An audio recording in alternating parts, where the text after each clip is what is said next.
एक छोटे से कस्बे में हारिस नाम का एक नौजवान रहता था। वो निहायत ज़हीन और खूबसूरत था, मगर दुनिया की चमक दमक ने उसके दिल को अंधा कर दिया था। जवानी की जोश में वो बुरे दोस्तों की सोबत में आ गया। नमाज, कुरान, माँ बाप की नसीहत सब कुछ भूल गया। रातों को महफिलें, मौसीकी और लग़ बातों में वक्त ज़ाया करता। दिल को सुकून की तलाश थी, मगर वो सुकून गुनाहों के शोर में कहीं खो गया था। उसकी माँ हर रात अल्लाह से दुआ करती, या अल्लाह मेरे बेटे को हिदायत दे, उसके दिल को तौबा की रोशनी अता फरमा। मगर हारिस के कानों में ये दुआएं पहुंचती ना थी। एक दिन हारिस अपने दोस्तों के साथ किसी तकरीब से वापस आ रहा था। रात गहरी थी और सड़क सुनसान। अचानक सामने एक छोटा बच्चा सड़क पार कर रहा था। गाड़ी तेज रफ्तारी में थी। ब्रेक लगाने का वक्त ना मिला। चीख सुनाई दी और एक लम्हे में सब कुछ खत्म हो गया। हारिस की रूह कांप उठी। वो गाड़ी से निकला। बच्चे की माँ दौड़ती हुई आई। उसकी आंखों से खून के आंसू बह रहे थे। मेरे बेटे को बचा लो, वो चीख रही थी। हारिस के कदम लड़खड़ा गए। दिल जैसे सीने में फटने लगा। पुलिस आई, लोग जमा हो गए, मगर हारिस की रूह किसी कैद में चली गई। उस रात उसने पहली बार दिल से रोना शुरू किया, एक ऐसा रोना जो रूह को चीर दे। हादसे के बाद हारिस का दिल बदलने लगा। वो खुद को गुनाहों के बोझ तले दबे हुए महसूस करता। दिन रात यही सोचता कि अल्लाह उस जैसे गुनाहगार को मुआफ करेगा या नहीं। एक दिन वो मस्जिद के दरवाजे पर बैठा रो रहा था कि इमाम साहब आए।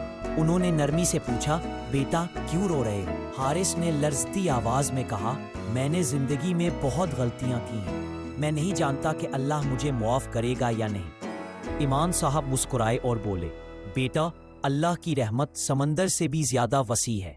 सच्ची तौबा करो, नमाज की राह पकड़ो, कुरान से दोस्ती करो, तुम्हें नई जिंदगी मिलेगी।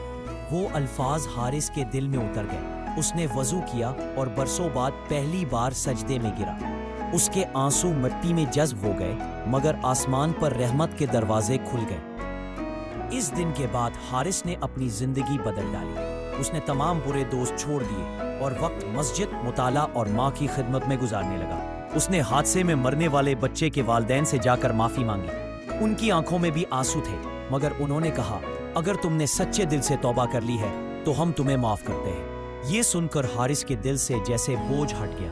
अब वो कस्बे के बच्चों को कुरान पढ़ाने लगा। वो उन्हें नसीहत करता, बेटा इंसान गुनाह से बच नहीं सकता, मगर अल्लाह की रहमत से कभी मायूस ना होना। तौबा कर लो, जिंदगी सुधर जाएगी। लोग उसे इज्जत से देखने लगे। साल गुजरते गए और हारिस के दिल में एक नई रोशनी बस गई। उसके चेहरे पर सुकून और आंखों में नरमी थी। एक दिन मस्जिद में खुतबा देते हुए उसने कहा, मैं कभी अंधेरों में गुम था, मगर अल्लाह ने मेरी तौबा कबूल की। मैंने जाना कि गुनाह इंसान को गिरा देता है, लेकिन तौबा उसे उठा लेती है। उसके अल्फाज सुनकर कई नौजवान रो पड़े। उस रात हारिस आसमान की तरफ देखकर बोला, या अल्लाह तेरा शुक्र है कि तूने मुझे गुनाह से नहीं बल्कि अपनी रहमत से पहचानवाया। वाकई तौबा का रंग सबसे खूबसूरत रंग है, क्योंकि ये दिल को पाक कर देता है और जिंदगी को नया जन्म दे देता है।